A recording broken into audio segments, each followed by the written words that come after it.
Hi there, this is Nicholson from Pure Cinema, and you're listening to Snobbo Reviews Movies. Today we're going to belatedly talk about the sequel to one of the greatest sci-fi films of all time, Blade Runner 2049. There is an order to things. That's what we do here. We keep order. The world is built on a wall that separates kind. Tell either side there's no wall, you bought a war. Expectations were high for a film that dared to tread the same ground as Ridley Scott's Blade Runner, made 35 years ago. Blade Runner is a film that spawned not only a number of different versions of itself, but also many different imitators. It has stood the test of time as a film that allows you to delve into its grimy, neon, hypersexualized world and come out of it questioning your very existence. It used source material provided by Philip K. Dick in his novel Do Androids Dream of Electric Sheep, and employed the talents of Vangelis and Jordan Cronenweth for the score and cinematography, respectively.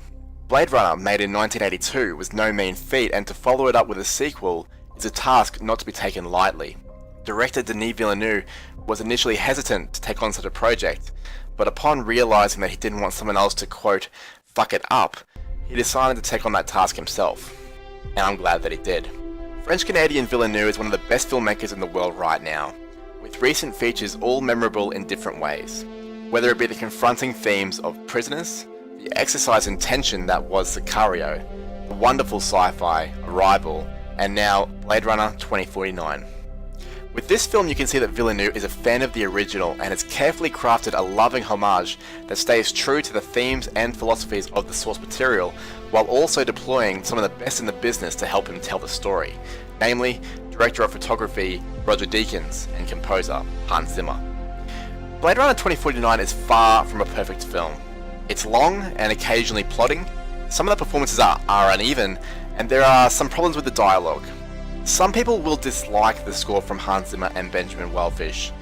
This is after the wonderful Johan Johansson was taken off the project just months before release of the film. But I thought the score was a real plus. It's not an overly melodic score that acts as an earworm and is easy to listen to in the car when you're not watching the film, but it's more of an ambient score that courses through your veins as you witness the images on the screen, spreading a feeling of dread, wonder, and mystery. It does borrow heavily from the original score by Vangelis, but Zimmer is in very fine form here. But even without the wonderful soundtrack, the work of Roger Deakins as DOP is worth the price of admission alone. On his third collaboration with Villeneuve, Deakins has produced work that is likely to give him his 14th Oscar nomination, and still waiting for that first win. What I particularly liked is that he played with shadows and natural light to help Villeneuve tell his story, while also allowing the futuristic, noirish setting to retain its character from the original film. Future Los Angeles feels like a bustling, lived-in environment where danger or mystery lurks behind every off-grey wall or neon sign, and Deakins has carefully arranged every shot so that it furthers the narrative in a clever way.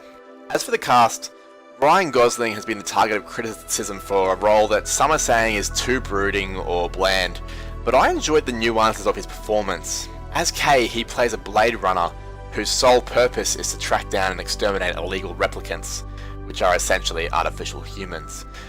Through his work, he uncovers a mystery that could tear at the fabric of civilization, while he also comes to terms with what his purpose is, who he is in a grander sense, and also learns how to love and hate in the process. And I thought Gosling did pretty well to keep the role very understated. Harrison Ford, Robin Wright, and Ana de Armas all provide solid support in different ways.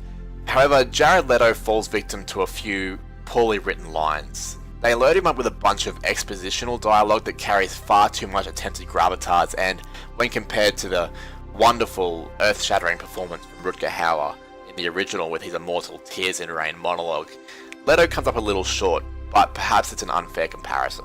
Blade Runner 2049 is a very fine sequel, but it falls short of the lofty expectations set by the masterpiece original.